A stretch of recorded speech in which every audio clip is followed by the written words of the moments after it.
Hey folks, Cam with Brennan Media here. Today we're talking iPhone Photography 101, the very basic, simple things you need to know so that your iPhone photos can look their best. Let's dive in. So the first thing that we're going to talk about is your camera settings. And so you're going to need to open your settings app on your iPhone, scroll down to where it says camera, and we click in here and we've got a couple options. The first thing we want to look at is where it says formats here in the middle of that first box. Your two options here are high efficiency or most compatible. High efficiency for photo is going to be the HEIF file type. Most compatible is going to be the classic JPEG. You can do both of these in 48 megapixel or 24, sorry. I have an iPhone 15 Pro, by the way. So you've got options here, 12 megapixel, 24 megapixel. I do high efficiency at 24 megapixel because that just works for me. Everything looks the way I expect it to look, and I get the bigger file sizes. The other option too is where it says down here Pro RAW, Resolution Control, and Pro Default. I use Pro RAW Max, which that allows me to get 48 megapixels when I'm shooting that one. That's where I got those numbers mixed up.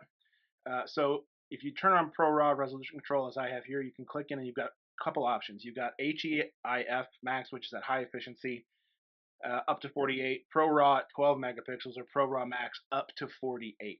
Now, obviously, these are bigger file sizes, but shooting Pro Raw Max gives you the most possible information. Then everything below that is video, which we'll cover in a separate video, actually. So there's a few other things besides our formatting here that we want to talk about in the camera app. So let's back out, go to the main screen, and here where it says composition. I've got grid level and view outside the frame all turned on.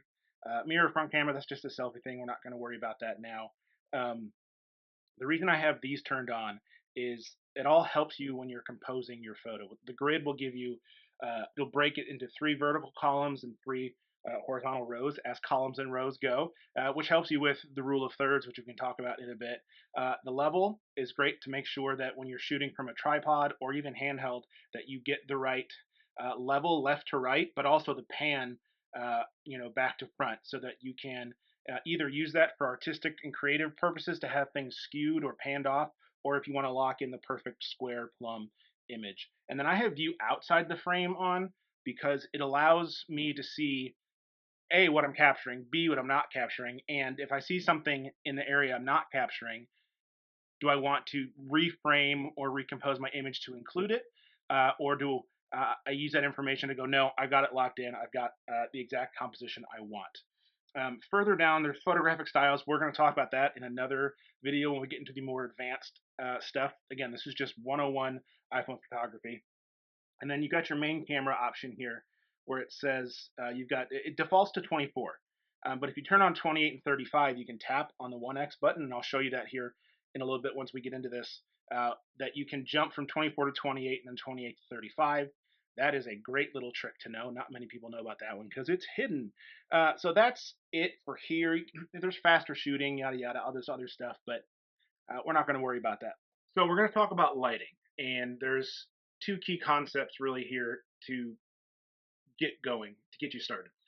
Soft light and harsh light. Right now, I'm being lit by a window right over here, not direct. The sun is, this is a south-facing window, and I live in the northern hemisphere, so the sun is always to the south, and it's coming in, it's filling, it's hitting this white, it's hitting the floor. It's not directly on me. So as you can see, any of the shadows here on this part of my cheek, this side of my face, it's going to be darker than this side, obviously because the light source is coming from here. But none of them are harsh. There's no hard line. There's just a gradual gradient from light to dark. Now, if I turn my face, you can see the shadows move, but again, it's natural, soft lighting that's not direct. And the reason I have this little guy in my hand is because, well, I want to show you the difference between harsh and subtle light. So I've got this handheld guy. Let's see, we're going to crank it all the way to 100. It's set to as close to daylight as I could get here. But if I put this on my face, you can see the shadows become much more harsh, especially if I come at an angle, if I move it up here, if I put it directly above my face, and if I come over here, well, then the shadows are going to do totally different things because I have two different light sources, right? One from the left, one from the right. This one direct, this one indirect. if I move the source to the bottom. So you can see how the harsh light is making shadows, and the shadows change based on distance, directness, and strength or severity of light. So a couple things to think about when you're out and about taking photos. Is it noon on a sunny day with no cloud cover?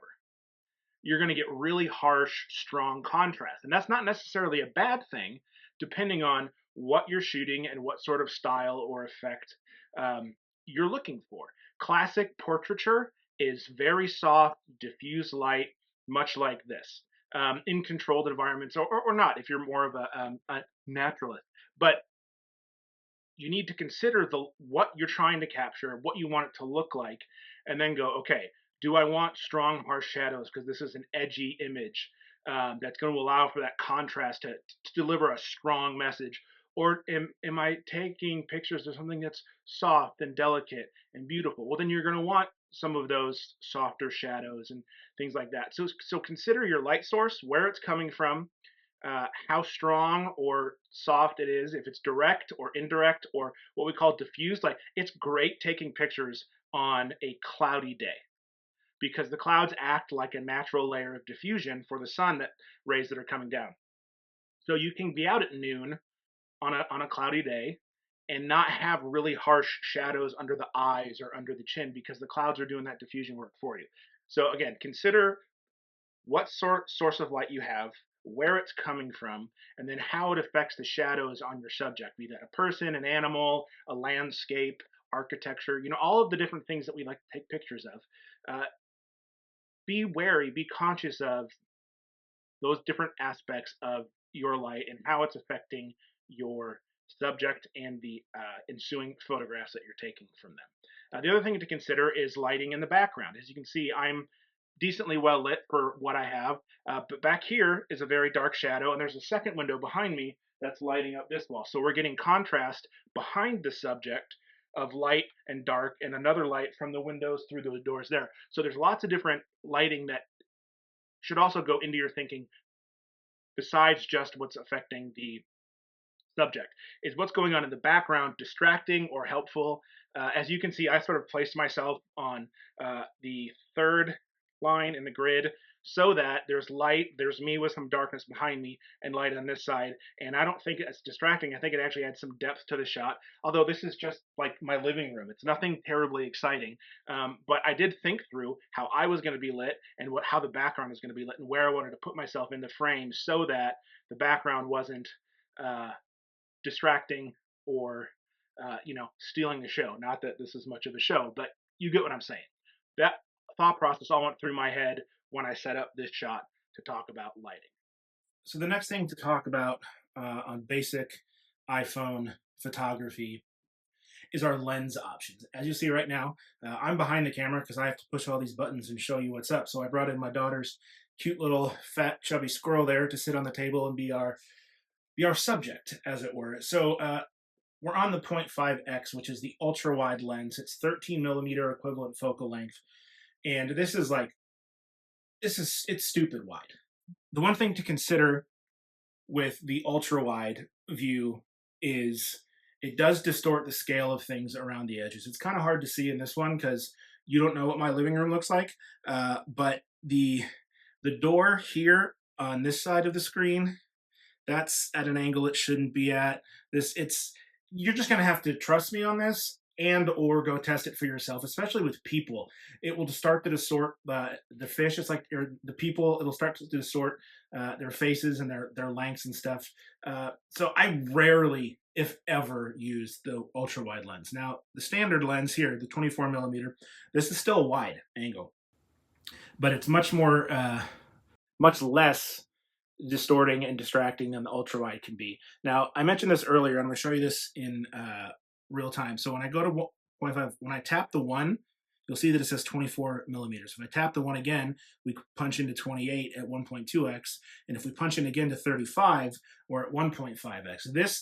I'm team 35 millimeters all day long. It's one of my favorite lenses that I use, especially for just capturing natural moments in life, whether it's with my friends or my daughter, or if I'm on a shoot with a client. I always have a 35 on one of my camera bodies, and then I'll have like an 85 on my second body so that I can punch in if I need to. 35 millimeters, just it's a classic photography length. You can see here, I built this composition based on the 35. Mr. Bob, as my daughter calls him, is here. Rule of thirds right in the middle of his belly. The only annoying thing is the door behind him. But you know, I can't I can't move a door just for a YouTube video. Like I said, 35 millimeters. It's a classic photography focal length. It's easy to use. You can get multiple people in it. And with the large photo size that we're using, 48 megapixels, I can shoot a 35, and then in Lightroom or any other editing, I can zoom in and recompose the image. So if a 35 millimeter option, it's very flexible. The next lens is the 2x, which is a 48 millimeter focal length, and you can see if we go from 1 to 2, that's a pretty big. I mean, it's a 2x, right? So it's a full double the focal length. So the 2x lens, the 48 millimeter, is a really good option for punching in a little bit. If you can't get closer physically, you can use this to zoom in.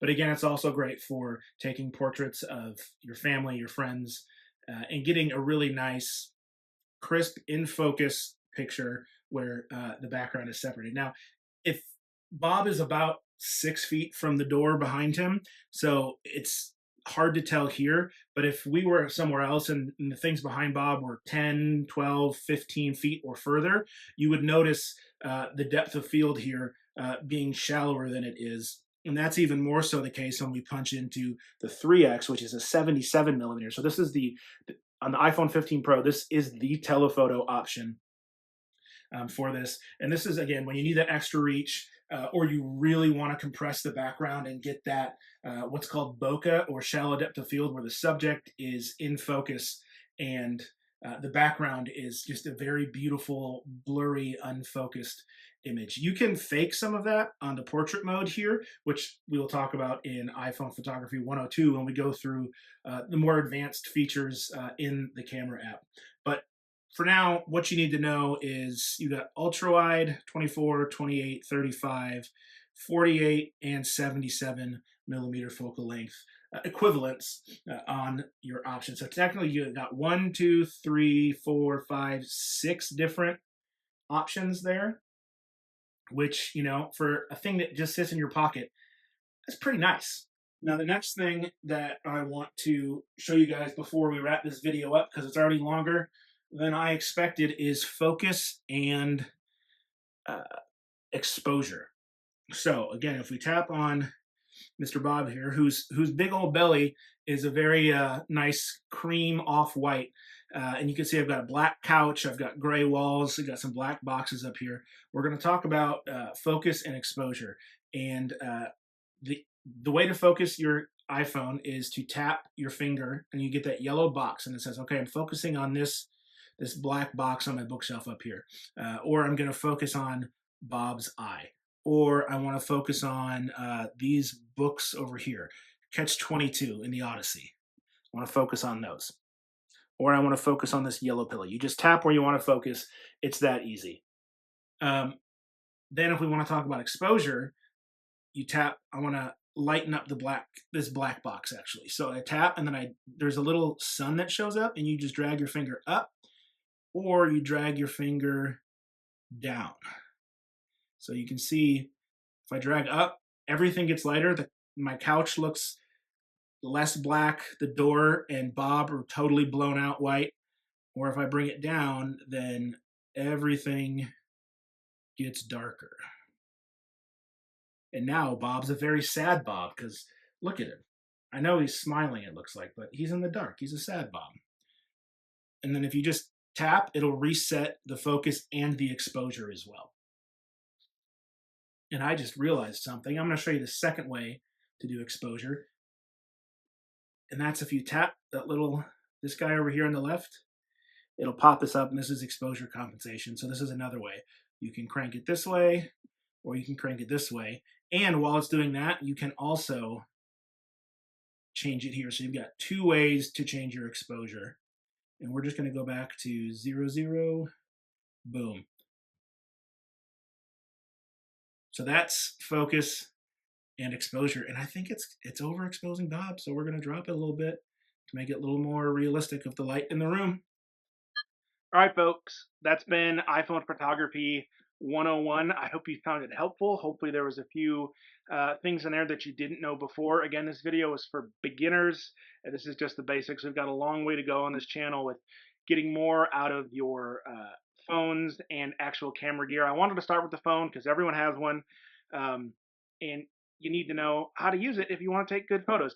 Next video will be iPhone Photography 102, where we dive into the different modes and the more granular controls that you can find in your native camera app. After that, we'll get into third-party apps. We'll talk video. We're going to start talking I shouldn't say real camera gear, fancy pants camera gear. This is a real camera. It's great. I want to thank Bob here for being such a good assistant today, and we'll see you in the next one. Bye.